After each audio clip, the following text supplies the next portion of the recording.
Good afternoon, and getting right down to business here. We're doing it live and doing more at 4 weekday afternoons, right after Guy Benson, now at 3 o'clock here on 790 KBC. And we do all this just before the 790 KBC News Blitz with Randy Wang at 5. Live on the air, Mottek On Money here on 790 KBC, streaming live online worldwide at kbc.com. And your on-demand Mottek On Money podcast, kbc.com, Apple, iTunes, YouTube, and all your favorite podcast platforms. It is March 4th. But not on Wall Street. Stocks did not march forth today, but moved lower, extending this week's slide and a rough start to the month of March. Adding to the losses racked up in the month of February, the S&P 500 wrapped up today at its lowest level seen since November 4th, wiping out gains since President Trump's November 5th election victory on fears the administration's wide-ranging tariff salvo would slam economic growth. The S&P 500 slipped 71 today, back to 5,778. NASDAQ flirted with correction territory.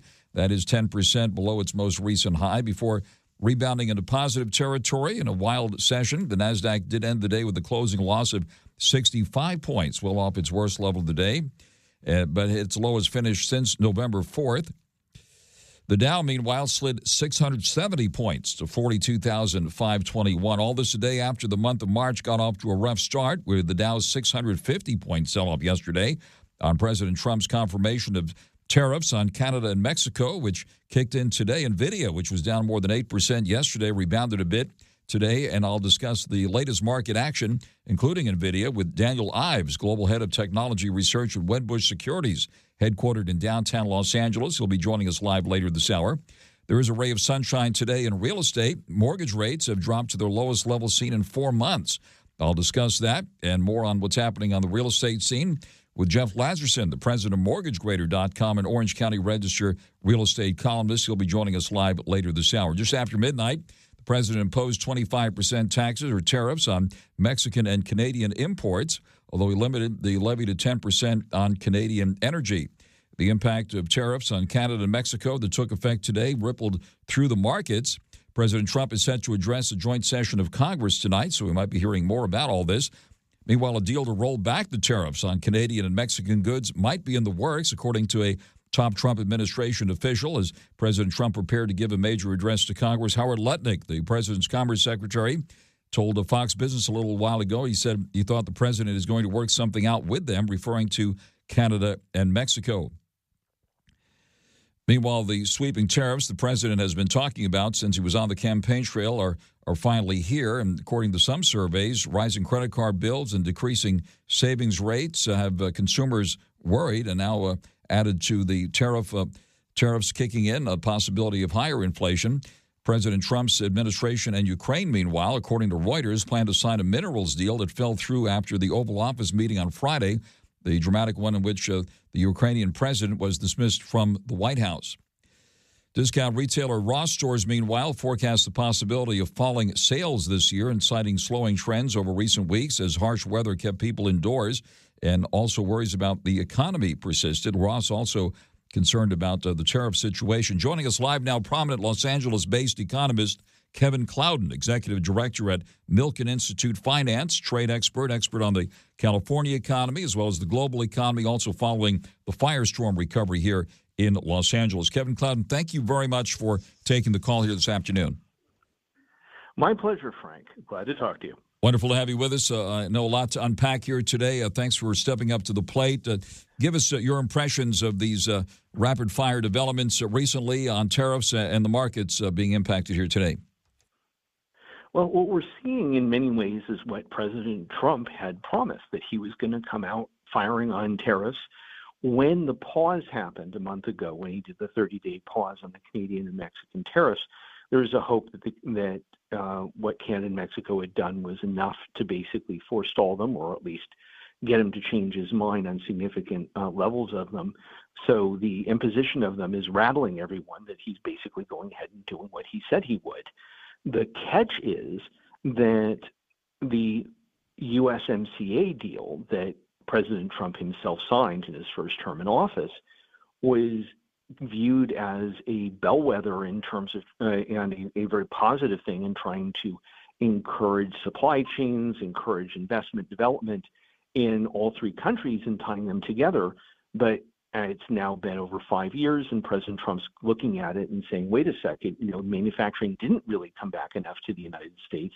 It went to Canada and Mexico, and that combined with a number of other issues, particularly also, as is noted, fentanyl being brought into the U.S. by way of Canada and Mexico, really more by way of Mexico, is raising a real push for some drastic action. And the market is viewing those tariffs and all the other tariffs as being something that is going to raise costs of manufacturing, raise costs of retail, and could severely crunch the whole economy. On there live with economist Kevin KLOWDEN.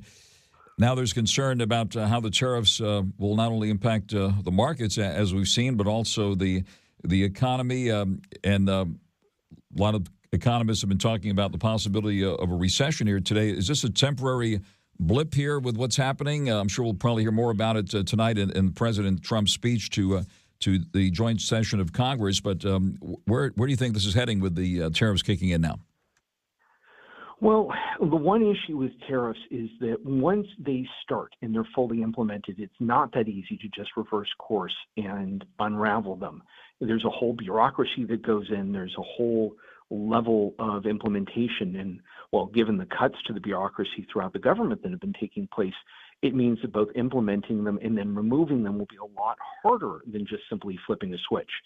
The good news is that very clearly that, as you mentioned, Secretary of Commerce Lutnick is saying maybe they're not going to really be fully implemented. Maybe they're not going to last as long.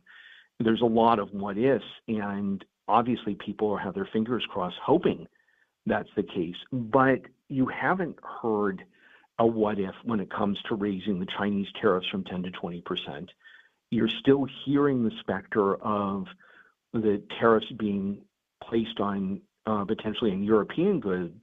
And of course, there's the whole issue of matching tariffs, essentially that the president is going to implement tariffs to try and match those in a whole bunch of other countries. So everybody's watching and waiting. Obviously, you have the president's speech tonight, but that larger issue of unpredictability and chaos and the fact that your average person on the street doesn't understand particularly that tariffs raise their prices. The tariffs mean that, some estimates are that if the Canadian and Mexican tariffs get fully implemented and stay implemented, that, the average price of a car could go up from $4,000 to $12,000. When that happens, obviously everybody sees it and feels it. But the real issue is that until those tariffs hit, right now, they're just theoretical and not just for us and for investors, but for people on the street. But the consequences of them being implemented has certainly spooked the markets enough to cause the recent losses that we've seen over the last several days. On there live with economist Kevin KLOWDEN at the Milken Institute, and we'll be, of course, listening to what President Trump has to say on all of this. And, of course, he's expressed tremendous confidence in using tariffs as a tool to achieve policy goals. So we'll probably hear more about this tonight. And, of course, you're very much on the front line of the firestorm recovery effort here in the Los Angeles area. Kevin KLOWDEN, obviously with concerns about raw material prices increasing and now with tariffs also, perhaps on lumber and other important products that'll be needed for the firestorm recovery. Give us an update on your thoughts about how all of this is going to be impacted. Well, it's a number of different factors. We're already seeing concerns about any of the money coming from the federal government, whether it is FEMA or otherwise, towards recovery and not being sure how much that is, what will be implemented or anything like that. But yeah, you're absolutely correct that tariffs on raw materials, especially lumber from Canada, on cement from Mexico, on all of the different building materials, absolutely factors into a significant increase in construction costs. When you then add into the fact that the crackdown on illegal immigration directly and clearly impacts construction labor, and that means that there's going to be a labor shortage on top of that, it all adds up, as well as the fact that something everybody needs to be aware of is that a number of historic neighborhoods that were grandfathered into all the building codes were affected. Altadena had a number of homes that were 100 years old. In Pacific Palisades, you had a number of homes that were, whether they were 60, 70, 80 years old, let alone even 40 or 50.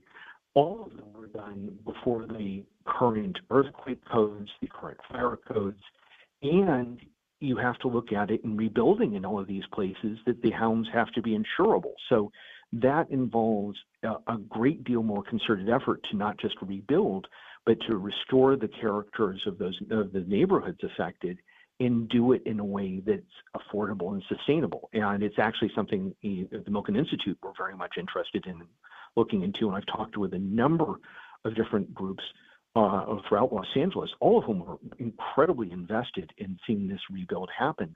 But everybody recognizes that as much as the noise is being made about it being done right away, that it's not going to be that simple, and the tariffs just make it more complicated. They're live with economist Kevin KLOWDEN at the Milken Institute. We did hear today from Michael Milken himself, by the way, as well as Jamie Montgomery and Rick Caruso at the Montgomery Summit that's happening in Santa Monica. And, of course, I'm sure this is going to be a hot topic at the upcoming Milken Institute Global Conference as well. The Steadfast LA effort, which Rick Caruso is leading, as well as the other efforts to rebuild Los Angeles, and the economic impact of all of this. A tremendous number of jobs have also been lost. Obviously, businesses were destroyed outright, and of course, homes, thousands of homes were destroyed. What is your latest calculation on the economic impact of this disaster here in the Los Angeles area? Well, it's several $billion. The question is, is it the $100 billion in terms of cost that some people have talked about? Is it, $10 billion? We're not completely sure, because one of the things that takes a little while is that you need the quarterly numbers in terms of unemployment. You need the business census numbers. You need to know who's not actually coming back. We know that over 11,000 dwellings were destroyed. We know that a couple thousand businesses were destroyed. We know that those impacts are real and definite. But when it comes to the cleanup, when it comes to the recovery, we have to also assess how much are rents being driven up. There are lots of complaints about both rental prices for apartments, multifamily dwellings, let alone for homes going up, and how many people potentially choose to not rebuild, to just cash out and leave the area entirely. And that's going to play out over the next couple of months, and several months indeed. And that will make a real effect in terms of the overall costs of this on LA. And one of the things that we're, of course, particularly aware of is that the world is going to be looking at Los Angeles, not just because of the fires, but we have World Cup events coming in just a year. We have the Olympics coming in 3 years.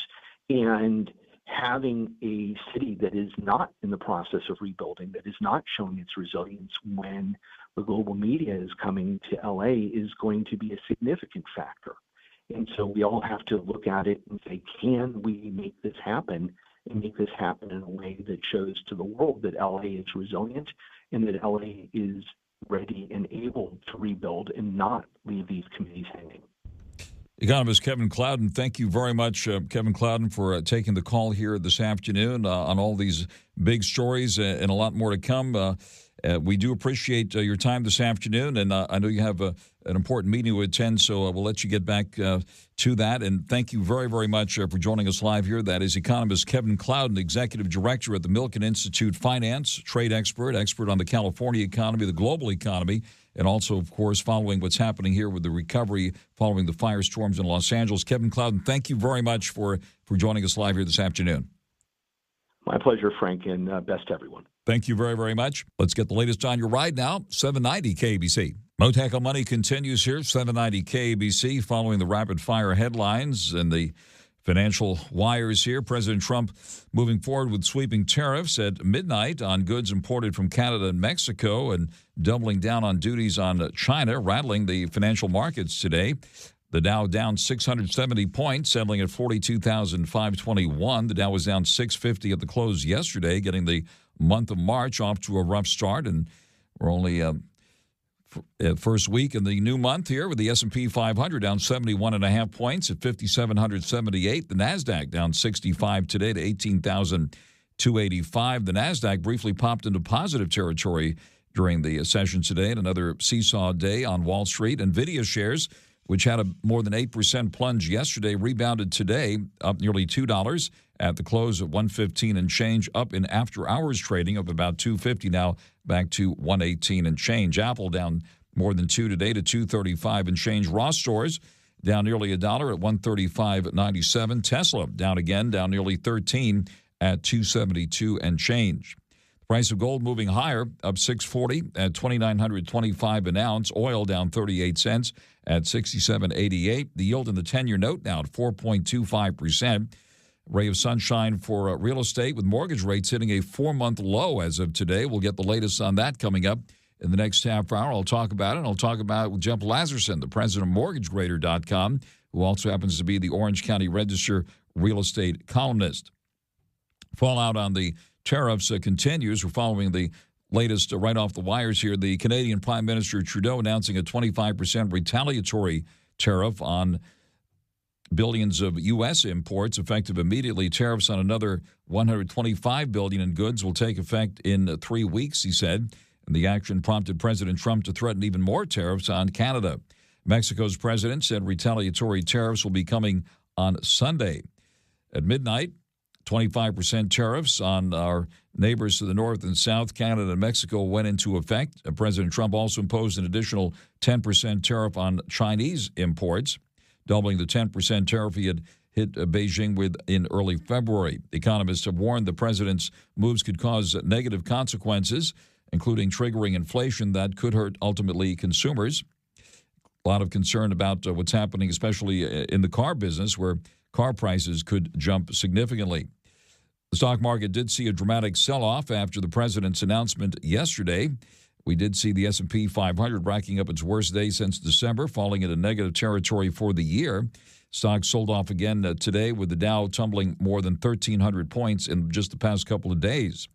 This afternoon, the latest, U.S. Commerce Secretary Howard Lutnick spoke on Fox Business and suggested that President Trump could reach a compromise with Mexico and Canada on tariffs. We might hear directly from President Trump himself on this issue. He's scheduled to speak to a joint session of Congress tonight. And, of course, everyone will be tuning in for that. There's also talk of a possible deal with Ukraine involving the rare elements, the deal that apparently fell apart on Friday following that White House meeting with the Ukrainian president and the Oval Office. There could be an announcement on that, according to various sources. We did actually see stock futures rise after hours after Commerce Secretary Lutnick suggested a tariffs compromise could be in the works. According to CNBC, it marked an about-face from the market action over the past couple of days, in which the major averages sold off sharply on concerns about tariffs and their impact on the economy. The Commerce Secretary said that President Trump will probably, in his word, announce a tariffs pact with Canada and Mexico. He told Fox Business a compromise with Canada and Mexico, which have just become subject to 25% tariffs, could be unveiled as early as tomorrow. Cryptos also took a wild ride again today. We see a Bitcoin right now of about $400 to 87,245. It was in the low 80s earlier. Ethereum down 10 at 2,167. And Doge at the moment at 19 cents. Coming up in the next half hour, I'll discuss the market action today with Daniel Ives from Wedbush Securities, headquartered in downtown Los Angeles. Talk more about what's happening with the tech names, including NVIDIA, which had their big earnings report last week and has seen a wild ride. Tesla, among the Magnificent Seven, also down again today by nearly $13 at $272 and change. And Apple down about $2 today at $235 and change. And now the latest news for you here on 790 KBC. Mottek On Money continues here, 790 KBC. Another rough day for the stock market with tariffs in the spotlight. The S&P 500 has now eliminated its post-election gains during today's volatile session as stocks responded to new tariffs on Canada, Mexico, and China announced by President Trump. The Dow coming in for a closing loss of 670 points today, back to 42,521. The S&P 500 down 71 at 5,778, and the NASDAQ down 65 to 18,285. We saw the NASDAQ briefly pop into positive territory during the trading session, closed lower, but was able to avoid entering correction territory. That is 10% or more below its most recent high. Stocks retreating as the markets take in the likely impact of the broad tariffs on America's top trading partners. New 25% tariffs on Canada and Mexico and doubling in China. Duties there at now 20% were signed go into effect at midnight overnight. And immediately we saw the reaction here. Canada hitting back with a sweeping package of tariffs on U.S. imports. China retaliating with additional 15% duties on farm products such as meats. And that'll be coming up on March 10th. Many saw China's response as less aggressive than feared, leaving room for negotiation with President Trump. Some of the retailers warning the tariffs will put pressure on the profits as they deliver earnings before the bell today. Target, the retail giant stock, was a little changed in early trading. Meanwhile, Best Buy put out an annual sales forecast along its own quarterly beat. The additional sign of consumer caution helped send its shares lower, according to Yahoo Finance. And we did see the yield in the 10-year note move to 4.25%. Among the winners, though, NVIDIA today moving higher after the washout yesterday of more than 8%. NVIDIA stock up nearly $2 today at $115 and change, moving higher in after-hours trading. Joining us live now in reaction to the latest action here is Daniel Ives, Global Head of Technology Research at Wedbush Securities, headquartered in downtown Los Angeles. Daniel Ives, thank you very much for taking the call here this afternoon. Great to be here. Wonderful to have you with us.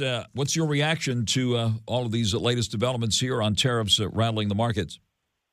I mean, look, it's a white knuckle moment, right? I mean, in terms of the tariffs, I think Canada and Mexico less, because I think there's a view that that'll be probably short-lived. China's really the one, right? In terms of chips, the tech trade, it's a game of high-stakes poker. Street's nervous. I continue to believe, bar's going to be worse than the bite, but you're navigating the turbulence. All right, and what about NVIDIA? We were on the air last week when the earnings came out. That stock has seen a wild ride over the last week or so, moving higher in the face of all this today. What are your thoughts on NVIDIA now? I think this sell-off is a gift.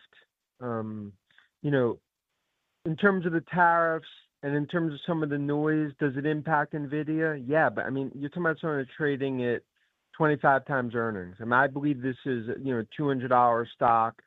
They're leading the AI revolution. I mean, you talk about DeepSeek, the Singapore issue, where obviously Bowman confirms that those chips are actually NVIDIA hardware. When you think about China tariffs and everything going on, it's because the tech trade, and it's because names like NVIDIA, they're really the only game in town. On the air live with Dan Ives at Wedbush. And what about some of the other Mag 7 names, namely Tesla, which has taken a big hit recently, down about $13 today to $272 and change here? Look, I continue to think Tesla's going to be a $2 trillion market cap next 12 to 18 months. They're clearly, in terms of those distractions and some of the brand worries, I get it. But the reality is that the autonomous future is coming. Tesla's going to be a huge, huge player there, and that's going to be a big part of the value. And it just goes to, Frank, like when you look at these periods of time, you own the tech winners in the turbulence and the white knuckles. You don't head for the hills in the biggest tech transformation in the last 40 to 50 years. All right, let's go down the list. Apple.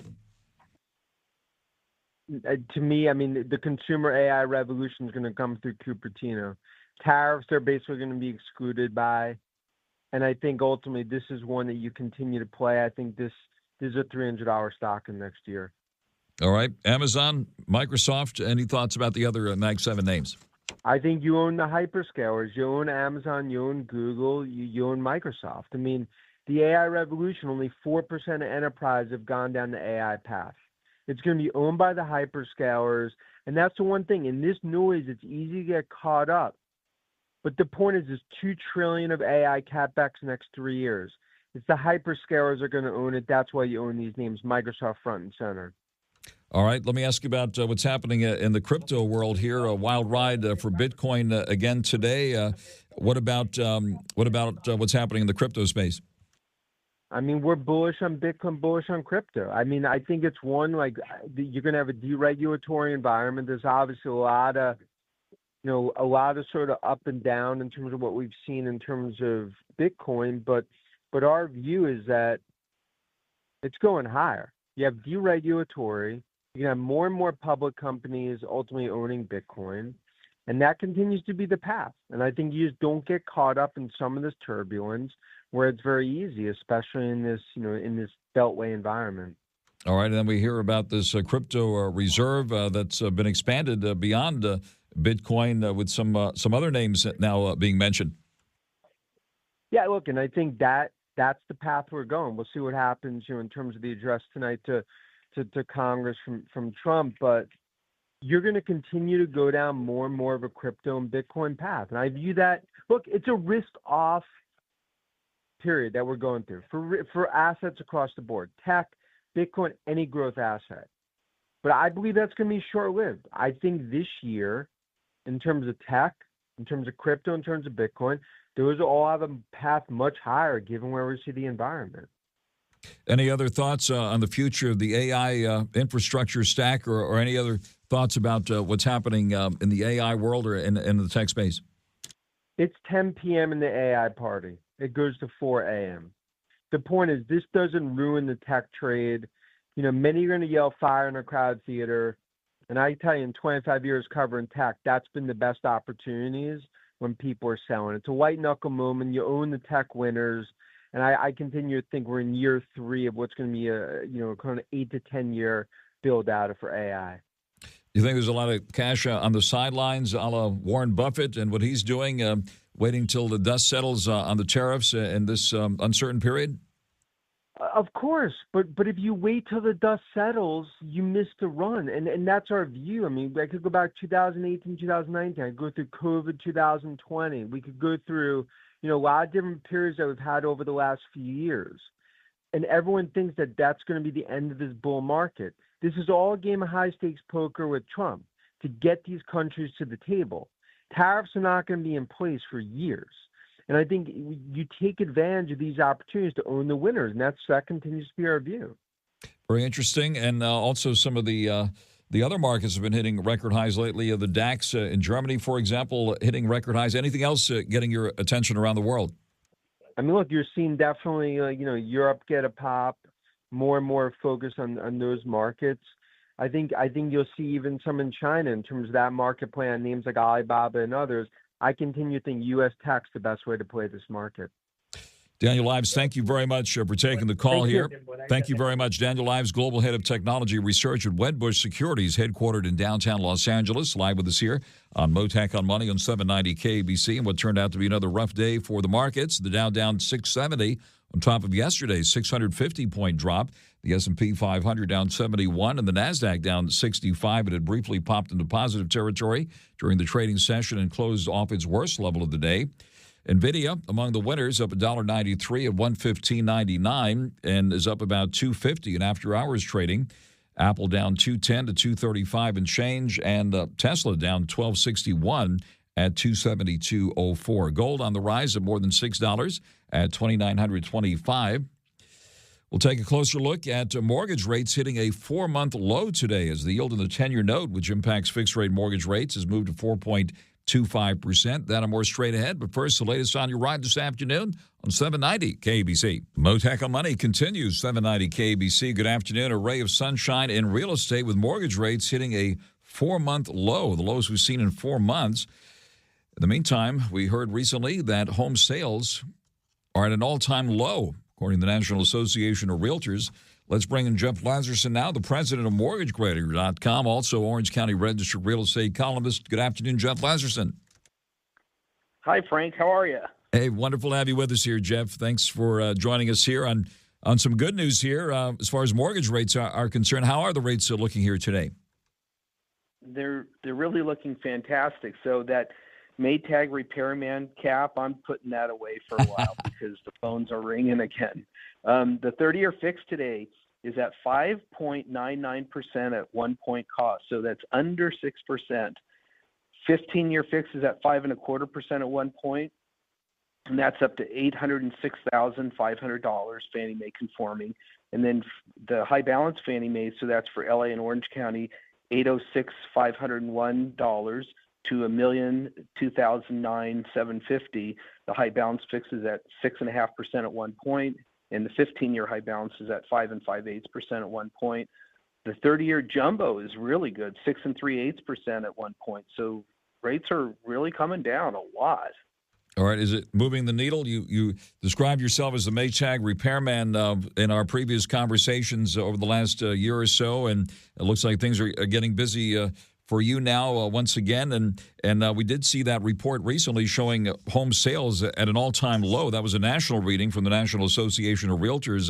Give us an update on what's happening here in Southern California. Yeah, that all-time low, it's the lowest it's been in like 3 decades. The 4.06 million homes sold, and it's the lowest level since 1995. So on the home sale side, 30 to 40% of all home buyers are paying cash. If you can believe it, the money is just coming from everywhere. So home sales are still not good because there's not a lot of inventory out there. A lot of people that would like to move up don't really, there's not a big menu of properties. So it's like, well, why sell if I have my low interest rate and my low property taxes? So there's still an illiquidity problem in housing in general, but it's getting better. Inventory levels are coming up a little bit. And if the rates continue to go down, that's going to help a lot, because you're going to have a lot more people that are going to jump in and say, well, okay, if I can get into the 5% range instead of the 6 or 7 range, maybe it's worth trading my lower rate for a higher one for a bigger house. Home affordability and availability continue to be big issues here. We also got the report recently that home prices pretty much are at or near all-time highs nationally, and it could be the case here as well. Jeff, what is the outlook here on home prices? Obviously, with the firestorm disaster destroying thousands of homes and businesses, what do you see the impact having here in this area? Well, I think home prices are going to be pretty flat now, because we have a whole new wrinkle with the economy. There's people are actually starting to use the R word again, a recession, and people are getting nervous about the job losses out there, the federal government and the tariffs and things like that. And it's a real whipsaw. Every day there's something new going on, and it's very concerning to people. So I don't know how much the prices are really going to go up one way or the other. You might see more volume of sales, but I'm not sure they're going to go up, because other people might be afraid that, well, is my job next? But as far as the fire victims go, I would say a lot of them are getting absorbed, like up in the Palisades, up in Redondo Beach and Manhattan Beach and Long Beach, and the Altadena folks, a lot of them, are in the Pasadena area now. Now that's, not a lot of information, but from what I've heard, that's where some of them are heading. A few are coming down to Orange County, but not a lot. And certainly for those who need a new place or are able to get a new place via insurance or savings or whatever, certainly the lower mortgage rates help. What's your reading on all of this, and what is your guidance for people who are perhaps in a hotel right now deciding what they're going to do, whether to hang in there and rebuild or move on? Well, the rebuilding or moving on, I think a lot more people are going to just move on, because it's going to be a long time until people are going to be able to rebuild. And there's a lot of older folks that lost their homes, and they don't have the time or stomach for it. Some people will rebuild, but my bet is most won't, and they'll just sell the lots and somebody else will develop them down the road. But it's, that's another mess that's going on, and there's so many issues with that I think it's probably going to be at least 2 or 3 years till people can start rebuilding. And I bet you for that whole area to get rebuilt, it's probably going to be 5 to 10 years. So that's a long way out, and most people want to live their life. They don't want to put it on hold. What other trends are you seeing at this point? You mentioned a lot of cash out there. Where's that money coming from? Are we seeing overseas money coming in once again? Remember, there was a time when a lot of Chinese money came in, but they they clamped down on that. Where's the money coming from? I think a lot of it is family wealth, family transfers. There people have made an incredible amount of money in the stock market over the last few years, and I see a lot of parents helping their kids out to purchase homes, and I mean helping them out in the tune of paying cash for places. So it's there's certainly money coming from overseas, but I see more of it here in the U.S. that's either people that they've saved up or they've made it in the stock market or inheritance. That's another big one. There's a lot of turnover in wealth through family inheritance, and that's another big place that I'm seeing it. So it's really something. It's surprising. I mean, 30 to 40% of all buyers are paying cash out there, at least in Orange County. I'm not exactly sure about LA County, but that's a tremendous number. Very interesting. We're on the air live with Jeff LAZERSON, the president of MortgageGrader.com, also Orange County Register real estate columnist. And the yield in the 10-year note, which impacts those fixed-rate mortgage rates, has come down. So as you mentioned, we're at the lowest fixed-rate mortgage rate in 4 months. For a while there, and that might still be the case, adjustable mortgages seem to be attractive. I think you had reported on this in one of your columns. What about the choice between adjustable and fixed at this time? Well, for sure, you can get adjustable loans in the 5% range now. The one I had a few weeks ago at 5.99 has dropped to 5 7/8% for 5 years. That's a good long time. But now you have the fixed rates are kind of closing the gap, if you will. And so if you can get I said at the top of this that you could get 5.99% at one point cost on a 30-year fixed, and that's guaranteed for the 30-year life of the loan. So that gap is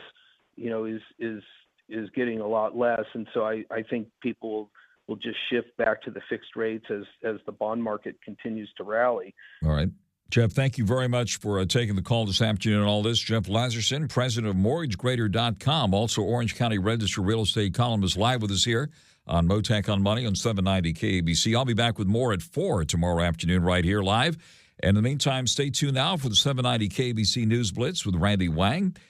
This is Mottek On Money on 790 KABC. If you're listening to sports, how the Chiefs react to this loss will be fascinating. Mixed with pop culture, sprinkled with celebrity interviews. True or false, Kevin Bacon, for your role in Footloose. You attended classes at a high school. That's true, yeah. Yeah. Morgan Freeman, what was it like working with Gene Hackman? He came up in one scene and whispered in my ear, "I'm going to hurt you." I believed him. Then you're enjoying the Rich Eisen Show podcast. Speaking of podcasts, follow and listen on your favorite platform.